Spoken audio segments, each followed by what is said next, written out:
Okay, so I'll try to do this without getting in the way too much.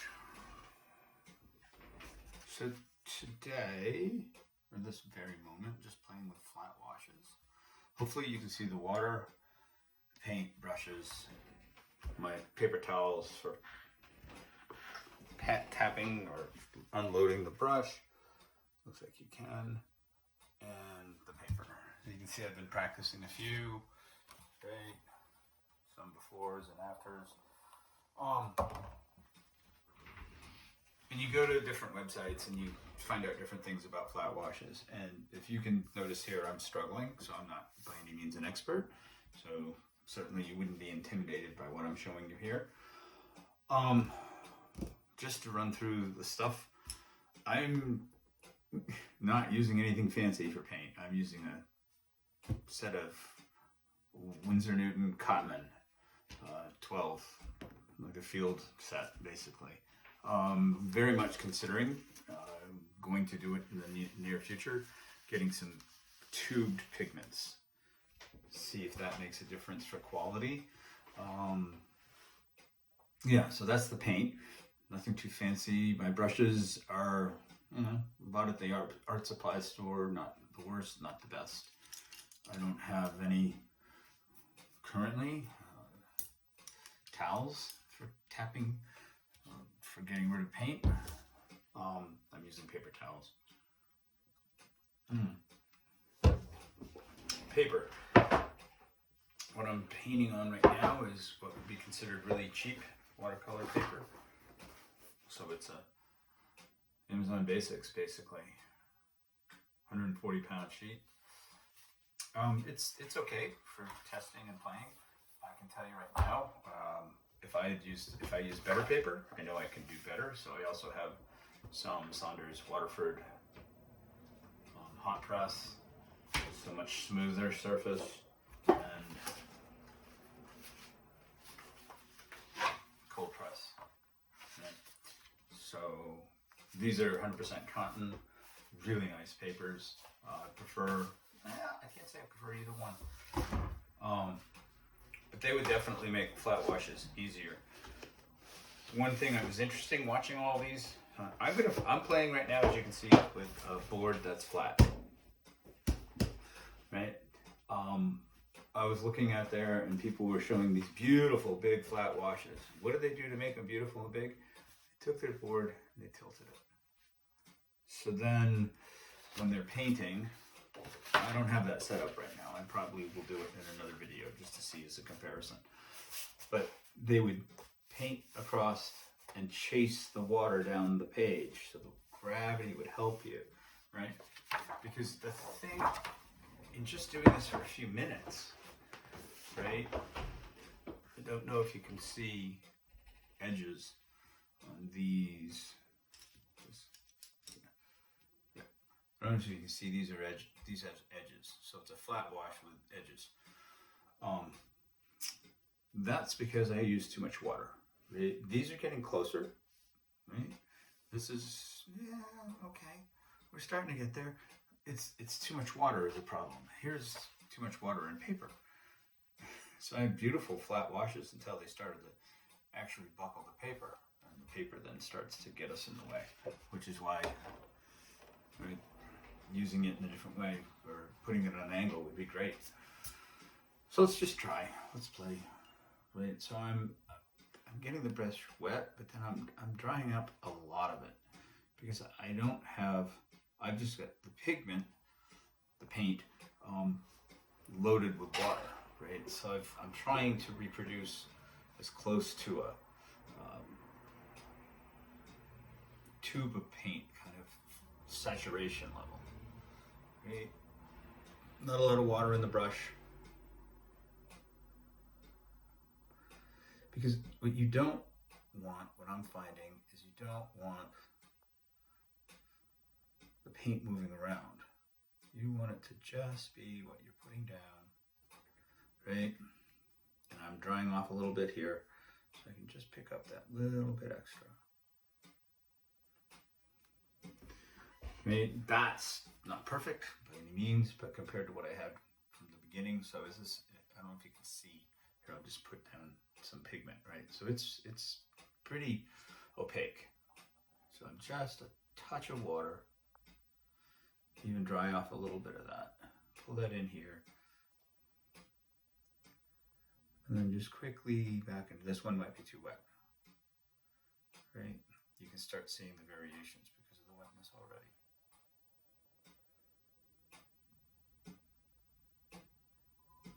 Just lightly pushing back and forth with the paint. I'm going to dry off my brush for a second, pick up that corner. God knows I'm not an expert at this. But I guess I haven't used it in my painting yet.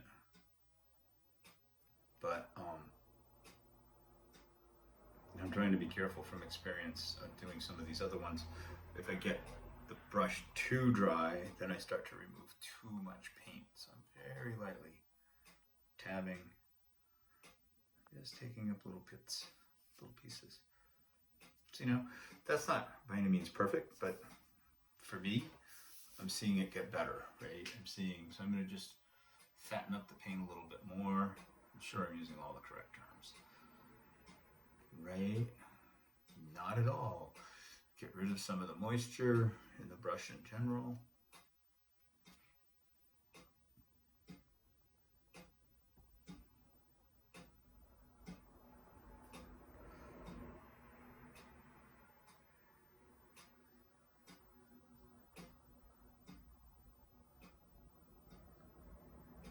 Just try to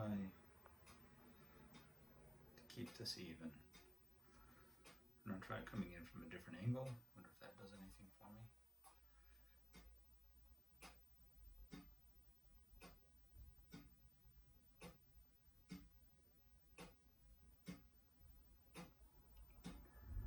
This is by no means simple. At least not for me. That's why it's called watercolor torture, right? So now if I want to make that lighter, this is where I start to really have problems, right? Because you see how wet that is? That's just way too wet. Because it's just gonna, the pigment isn't gonna stay on the page. Well, rephrase, it's just going to make my little rings on the edge. That's what I'm trying to say. Right, so great, we're lighter, but we're so much lighter. Right? So how do you get the one in between? Well, we'll get rid of some of the water. I know. Why am I adding more after I just took it away? Because I want to put in the amount that I want.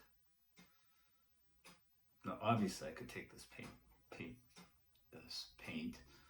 put it over here, add a touch of water to it, and that should, theoretically, not be too wet, but be lighter.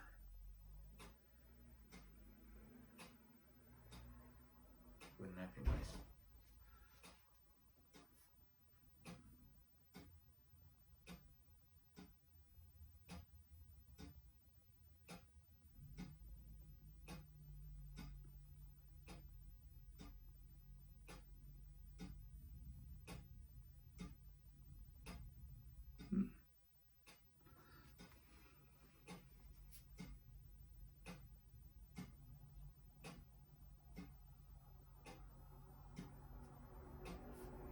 The nice thing about the wet on wet is it actually helps you get even,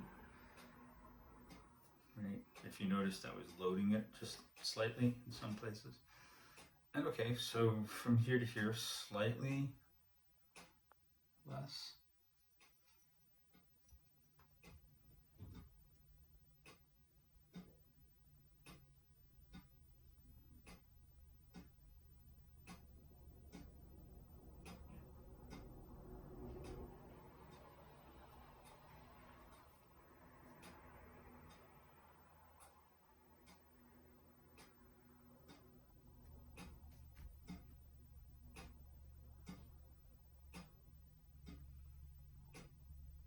touch of water.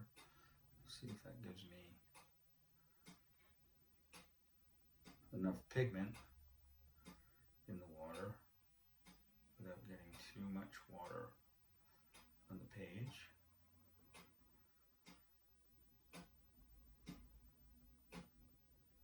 Yeah, okay. And again, a whole big bunch where I lift. When I take that paintbrush up, somebody want to tell me how stupid I'm being and how to take the paintbrush up without dropping a whole bunch of paint on the corner? That I haven't figured out yet.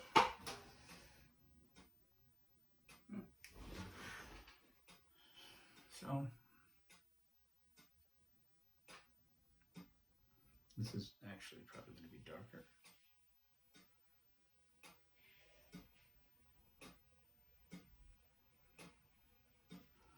So I'm going to turn this off now and practice a little bit more on my own, and then come back and either add to this one or do version number 2. So one of the other things I want to try to do on this channel is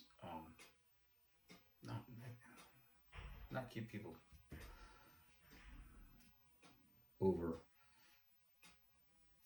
not give you too much content at once, meaning 40-minute videos. I think I'm going to have to do that in some cases, but there you go.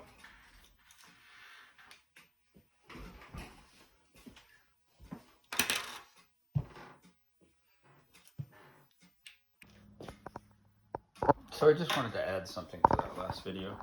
I never gave you an actual decent view. So if you can see here where it's sort of all the pigments going to the edge of the paper. You know, some of those are okay. These are ones I did before I got on last time. These are ones I did when we were all together. Then I did a little gradient after, right? And then this is swapping over to paper, different paper. So there's a big difference right there. It's the same person. The gradient, maybe not so much. So I'm not going to waste paper, right? So I'm not at the point where I'm buying new paper all the time just because so I can have a new sheet. Another thing I took a few minutes and looked at as well, and I'll have to try it the next time I'm painting. I don't have time right now. But it's pre-stretching the paper. If you're as silly as I am about all this stuff, maybe you don't know about it either. Anyways, and if you do know about it, you can call me silly. That's fine. We're all beginners at some point. So essentially, I'll give it a demo at some point, but not right now. But it's taking the paper and soaking the paper and then mounting the paper onto a flat board, which looks like my desk is going to take some hell for that. Maybe I get a board for it, I'm not sure. It's also suggested, which makes complete sense, that even though these have gummed edges, it's not a pre-stretched piece of paper. It's just paper with gummed edges. So this is going to be more prone to, this paper is going to be more prone to warping than something that's already been pre-stretched. This, on the other hand, has not been pre-stretched, nor is it gummed.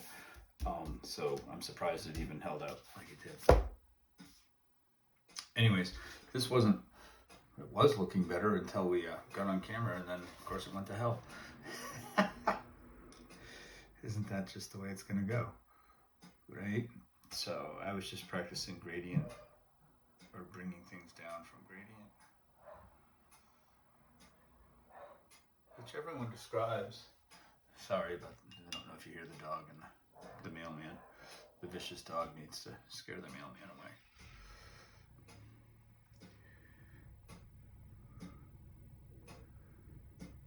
But just letting the pigment start to wash into see that little swipe there, right? Always a little water, a little drying it off, taking some water underneath, pulling it in again. And this is at least what I'm finding, and I'm not saying I'm good at it yet, but I'm really finding there's a lot of loading as you go, kind of.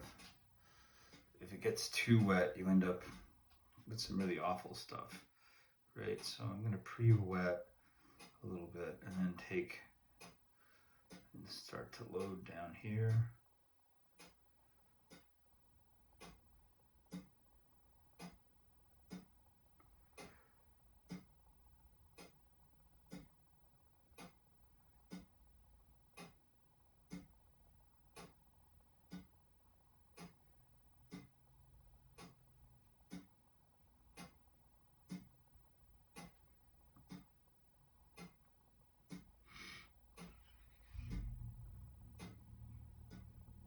Oops.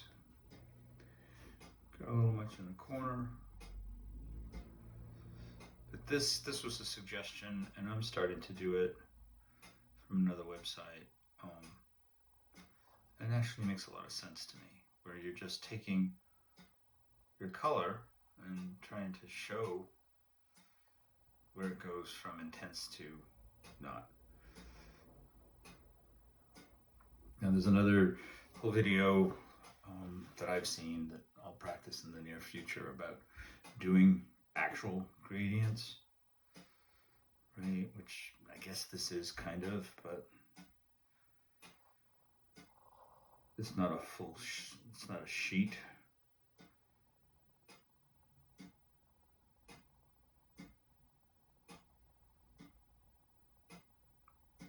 And I haven't quite got it out to, I gotta be careful, I'm getting almost dry out here, right?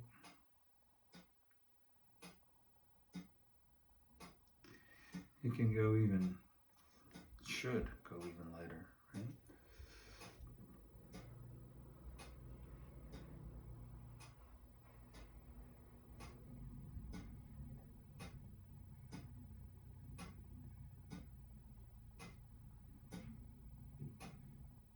So now I'm going back and just lifting a little bit some of the darker areas.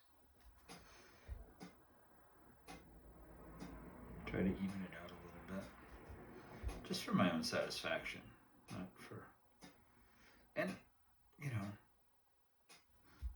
this is all about torturing myself and learning techniques that might be helpful in actual watercolor paintings. We'll see. I mean, there is the test, right? I think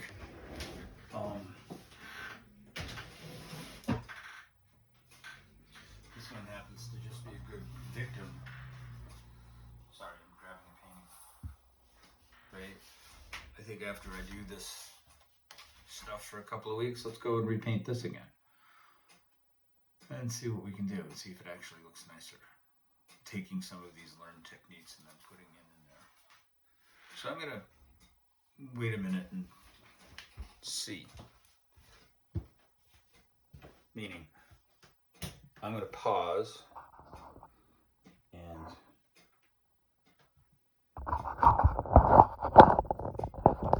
sorry for all the noise.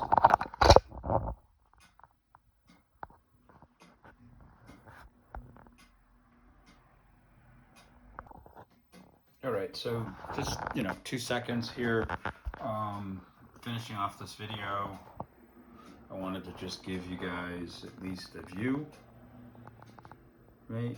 Is that perfect? No, but not by any means, but it's pretty satisfying to me, right? For just doing this for a few hours today. So yeah, I'm gonna try to put these all together into one video if I can figure out how to edit things. If not, you're gonna get a whole bunch of little chopped up things that'll, get lots of anger. So anyways, let's put them all together into one. So that's it for today. See you guys soon. Why am I? How about, okay, so that's gonna be it for today. All right, see you guys later.